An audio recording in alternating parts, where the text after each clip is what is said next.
dare to dream big. At Sun, we make it reality. Prakash రాజు గారు పవన్ కళ్యాణ్ పైన చేసినటువంటి వ్యాఖ్యలు,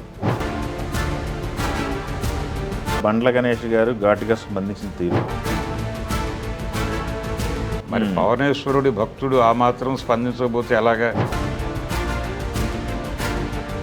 చాలా కామెంట్లు వస్తున్నాయి. నువ్వు ఏ పార్టీ తరపున ఉన్నావు, ముసుగు తీసేసి కాంగ్రెస్లో జారిపో. ఆయన పేటీఎం బ్యాచ్ అనేది ట్యాగ్ ఉంది ఆయనకు కూడా. భరద్వాజ గారు ప్రకాష్ రాజు గారు పవన్ కళ్యాణ్ పైన చేసినటువంటి వ్యాఖ్యలు, తర్వాత బండ్ల గణేష్ గారు ఘాటుగా స్పందించిన తీరు చూసారా? అసలు ఏంటి వీళ్ళిద్దరి మధ్య ఏం జరిగిందా? ట్విట్ వార్ ఏంటి అనేది ఆడియన్స్ కోసం. అంటే ప్రకాష్ రాజు గారు తనకు అనిపించింది ట్విట్టర్లో జస్ట్ ఆస్కింగ్ అనే పేరుతో ఆయన ట్వీట్ చేస్తూ ఉంటాడు. అవును, ఎక్కువ అందరినీ కోర్స్ అందరినీ ప్రధానమంత్రి దగ్గర నుంచి అందరినీ ఆయన జస్ట్ ఆస్కింగ్ అనేటువంటి అకౌంట్లో వేసి అడుగుతూ ఉంటాడు. అంటే అందరినీ అంటాం కంటే కూడా బీజేపీ మిత్రపక్షాలు అంటాం కరెక్టేమో. నిజమే, బీజేపీ మీదే అటాక్ ఉంటుంది. బీజేపీతో ఎవరు మాట్లాడినా కానీ వాళ్ళపైన అటాక్. సంఘ్ పరివారంతో అంటకాగుతున్నటువంటి అందరి మీద ఆయన తరచూ దాడులు చేస్తూ ఉంటాడు. ఆ క్రమంలోనే ఆయన రాడార్లోకి తరచూ పవన్ కళ్యాణ్ గారు వస్తూ ఉంటాడు. పవన్ కళ్యాణ్ గారి ప్రతి కదలికని, ప్రతి స్టేట్మెంట్ని ఈయన తనదైన పద్ధతిలో రివ్యూ చేసి అక్కడ పెడతాడు. ఇది రెగ్యులర్ ప్రోగ్రామే, అది కొత్తదేం కాదు. అలా ఈ రీసెంట్గా ఆయన తెలంగాణలో పార్టీని, అంటే జనసేన పార్టీ విస్తరణ కోసం ఒక సన్నాహక సమావేశం పెట్టారు. దానికి పర్మిషన్ ఇవ్వలేదు ప్రభుత్వం. పర్మిషన్ ఇవ్వకపోయేసరికి ఆయన ఇంట్లో ప్రెస్ మీట్ పెట్టాడు. ఆ ప్రెస్ మీట్ ఒక బహిరంగ సభ లెవెల్లో నడిచింది. ఈ ప్రయాణంలో భాగంగా ఆయన ఒక విషయం చెప్పాడు, నేను తెలంగాణలో పార్టీ అని అనుకోలేదు, ఇంతకు ముందు అలాంటి అభిప్రాయాలు ఉండేవి, గతంలో కంటెస్ట్ చేశాము, మాకేమీ ప్రాపర్ రిజల్టు రాలేదు, ఆ తర్వాత నేను ఇక్కడ షట్ డౌన్ చేసేద్దామని చెప్పాను. అప్పుడు పార్టీతో ట్రావెల్ అవుతున్న వాళ్ళందరినీ కూర్చోబెట్టి బాబు మీరు వేరు పార్టీల్లోకి వెళ్ళిపోండి అని కూడా చెప్పాను. అదే అందరూ చూశారు, కానీ వాళ్ళు ఎవరూ వెళ్ళలేదు, అలాగే ఉన్నారు. అందుకని నేను మళ్ళీ ఇక్కడ రీఓపెన్ చేద్దాం అనుకుంటున్నాను. అయితే ఈ రీఓపెన్కి సంబంధించి చిన్న సన్నాహం చేస్తుంటే నువ్వెవరు ఇక్కడికి రావటానికి అన్న ధోరణిలో నా మీద దాడులు జరిగాయి. ఈ దాడులు జరుగుతున్న నేపథ్యంలో నేను చెప్తున్నాను, నేను సీరియస్గానే వస్తాను, ఇక్కడ నిలబడతాను, అవసరమైతే జనం తరఫున కలబడతాను అని చాలా అగ్రెసివ్గానే మాట్లాడాడు ఆ ప్రెస్ మీట్లో. అవునవును. ఈ అగ్రెసివ్గా మాట్లాడిన సందర్భంగా పవన్ కళ్యాణ్ గారు పొలిటికల్గా తెలంగాణలో ఎంట్రీ ఇవ్వటం వెనకాల ఎవరి హస్తం ఉంది అనేది ఒక చర్చ జరిగింది బయట. ఈ చర్చలో ఈయన మొన్న ప్రధానమంత్రి గారు వచ్చి నేను బెంగాల్లో కాషాయ ప్రభుత్వాన్ని ప్రమాణ స్వీకారం చేయించి వస్తున్నాను ఇక్కడికి, వచ్చే ఎన్నికల తర్వాత ఇక్కడ కూడా కాషాయ ప్రభుత్వంతో ప్రమాణ స్వీకారం చేయించాలని అనుకుంటున్నాను అని ప్రకటించాడు. ఆ ప్రకటించిన తర్వాత పవన్ కళ్యాణ్ గారి హడావిడి మొదలయ్యి ఇక్కడ ఆయన ఆఫీస్ పెడుతున్నాను, నేను తిరిగి లాంచ్ అవుతున్నాను, కార్పొరేషన్ ఎలక్షన్లో మేము పోటీ చేయబోతున్నాం, ఆ తర్వాత వచ్చే అసెంబ్లీ ఎలక్షన్స్లో కూడా సీరియస్గా కంటెస్ట్ చేయబోతున్నాం, ఇవన్నీ చెప్పడం వెనకాల భారతీయ జనతా పార్టీ స్కీమింగ్ ఉంది. అందులో భాగంగానే ఓపెనింగ్ బ్యాట్స్మెన్గా ఈయన దిగాడు, ఓపెనర్గా ఈయన దిగాడు రంగంలోకి బ్యాట్ తీసుకుని అని కూడా ఒక అభిప్రాయం తెలంగాణలో నడుస్తోంది ఇప్పటికీ. ఇంకా నెక్స్ట్ ఎవరు వస్తారు, నెక్స్ట్ తెలుగుదేశం పార్టీ ఎంట్రీ ఇవ్వబోతోంది, అలా కూటమి టోటల్గా ఇక్కడ సెటిల్ అయ్యేటువంటి అవకాశం ఉంది.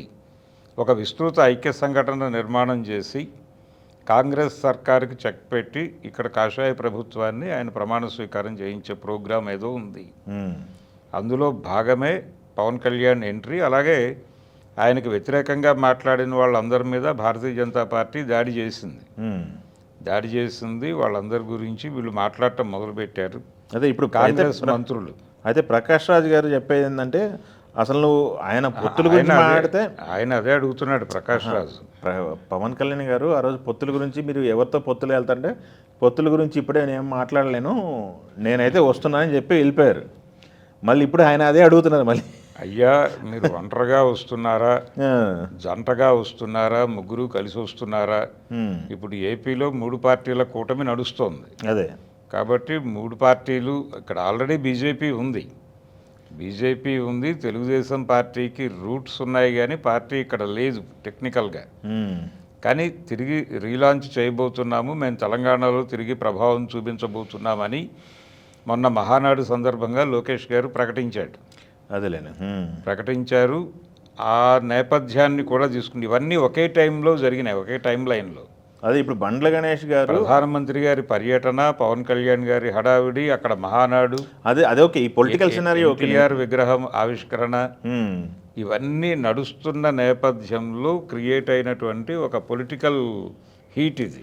Political heat okay. ఆ పొలిటికల్ హీట్ని ఆయన పద్ధతిలో అన్వయించుకుంటూ ఈయన పవన్ కళ్యాణ్ మీద సహజ ధోరణిలో దాడి చేశాడు. ఇక్కడ జరిగింది ముగ్గురు కూడా సినిమా వాళ్ళు, వీళ్ళ ముగ్గురు మధ్య మంచి సంబంధాలు ఉన్నాయి. పవన్ కళ్యాణ్ గారు, ప్రకాష్ రాజ్ గారు నెంబర్ ఆఫ్ సినిమాస్లో చేశారు, వాళ్ళ రిలేషన్ బాగుంది. బట్ ఇటు చూస్తేనే బండ్ల గణేష్ గారు, పవన్ కళ్యాణ్ మంచి రిలేషన్ ఉంది, దేవుడు భక్తుడు సంబంధం అంటారు. అవును, ఇంకొక పక్క అంటాడు కదా ఆయన. అదే ఇంకొక పక్క ఏంటంటే ప్రకాష్ రాజ్తో బండ్ల గణేష్ ప్రొడ్యూస్ చేశాడు టెంపర్ సినిమా. అవును, ఎన్టీఆర్ గారి సినిమాలో ప్రకాష్ రాజ్ కీ రోల్ కదా. అట్లాంటి వ్యక్తి ఎరా చెప్పరా అనే లెవెల్లో నటుడిగా ప్రకాష్ రాజ్తో బండ్ల గణేష్ది లాంగ్ జర్నీ. అంటే ఎస్వి కృష్ణారెడ్డి గారి సినిమాల్లో కలిసి నటించిన స్నేహం ఉంది వీళ్ళకి. అదే నీకెందుకురా ట్వీట్లో, నీకెందుకురా ప్రతి దాంట్లో వెళ్ళి పెడతావు, అసలు నువ్వు ఎవడో, తమిళోడో, తెలుగుడో, కన్నడో, అదే అంటే కొంచెం గట్టిగానే హార్ష్గానే స్పందించాడు ఆయన. మరి పవనేశ్వరుడి భక్తుడు ఆ మాత్రం స్పందించకపోతే ఎలాగా? అందుకని ఆయనదైన ధోరణిలో ఆయన అటాక్ చేశాడు. ఈ అటాక్కి ప్రకాష్ రాజు గారు ఏం సమాధానం చెప్తాడు అనేది ఇప్పుడు క్యూరియస్గా మారింది. ఓకే, ఆయన డెఫినెట్గా అంటే రియాక్ట్ కాడు ఈ బండ్ల గణేష్ మాట్లాడిన దానికి. ఆయన మళ్ళీ ఇవన్నీ నోట్ చేసుకుంటాడు. నోట్ చేసుకుని ఇలాంటి ఒక 5-6 వచ్చిన తర్వాత మళ్ళీ జస్ట్ ఆస్కింగ్ అని చెప్పి వీళ్ళని లింక్ చేస్తూ ఇంకో కామెంట్ ఏదో చేస్తాడు. పోక్ చేస్తున్నారా? అంతే, పోకింగే. అదే కార్యక్రమం. ఆయన గిల్లుతాడు. ఆయన గిల్లుతో గిల్లుకోవాలి, కానీ రెస్పాండ్ అవ్వద్దంటే ఎలా? వీళ్ళు రెస్పాండ్ అవుతారు కదా. అయ్యారు ఇలాంటి రెస్పాన్స్ ఒకదానికి రియాక్ట్ అవ్వడు ఆయన. ఇలాంటివి ఇంకొక 3-4 వచ్చిన తర్వాత మీ ఇంటిగ్రిటీ ఏమిటి టువర్డ్స్ పవన్ కళ్యాణ్ అని చెప్పి పట్టుకుంటాడు. పట్టుకుని మళ్ళీ ఒకసారి దాడి చేస్తారు, వీళ్ళు వదిలిపెట్టరు. వీళ్ళు కూడా తిరిగి దాడి చేస్తారు. అంటే పవన్ కళ్యాణ్ సెంటర్గా, ట్విట్టర్ వేదికగా ఇంకొక డిస్కషన్ సినిమా మిత్రుల మధ్య జరిగే ఛాన్స్ అయితే కనిపిస్తోంది. ఓకే, ఇది ఇక్కడితో ఎండ్ కాదు. ఈయన మాట్లాడింది ఆయన డెఫినెట్గా చూసుంటాడు. ఇది సేవ్ చేసుకుని ఇంకొక 2 మాట్లాడని అప్పుడు రియాక్ట్ అవుదామని వెయిట్ చేస్తాడు అంతే. తొందరపడి రియాక్ట్ అవటం అనేది ప్రకాష్ రాజ్ గారి పద్ధతి కాదు.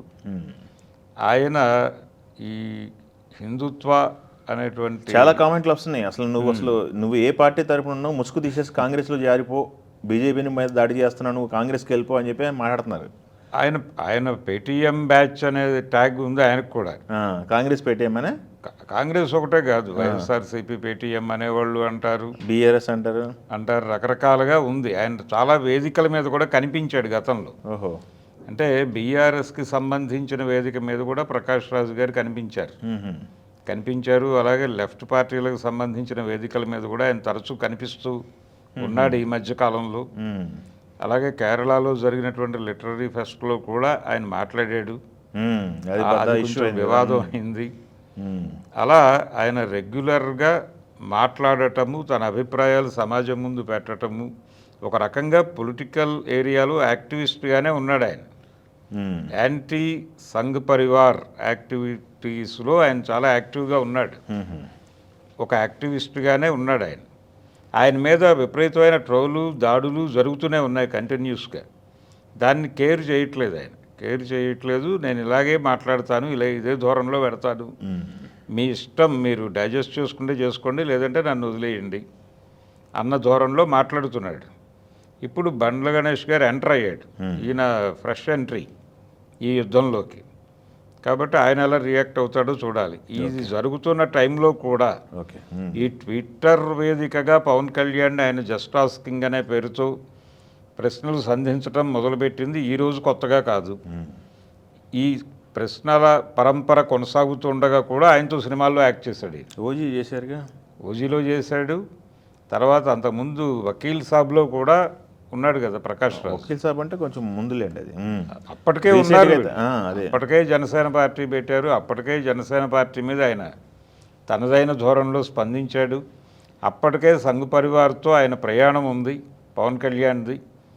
2014 నాటికే బీజేపీతో ట్రావెల్ ఉంది కదా ఆయనకి. అవును. కాబట్టి అప్పటి నుంచి ఈయన యుద్ధం ఉంది. ఈయన యుద్ధం నడుస్తుండగానే వకీల్ సాబ్ చేశారు. అప్పుడు కూడా ఒక క్యూరియాసిటీ బయట వీళ్ళిద్దరూ సెట్లో ఎలా ఉంటారో చూడాలని కోరికగా ఉంది అని జనాలు. వాళ్ళు మామూలుగానే ఉన్నారు. ఓకే. మామూలుగానే ఉన్నారు.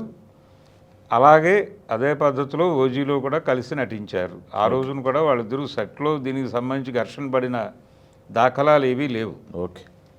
పైగా ఆ క్యారెక్టర్ని ప్రకాష్ రాజ్ అయితేనే బాగుంటుందని పవన్ కళ్యాణ్ రికమెండ్ చేశాడని కూడా చెప్తారు. ఓకే.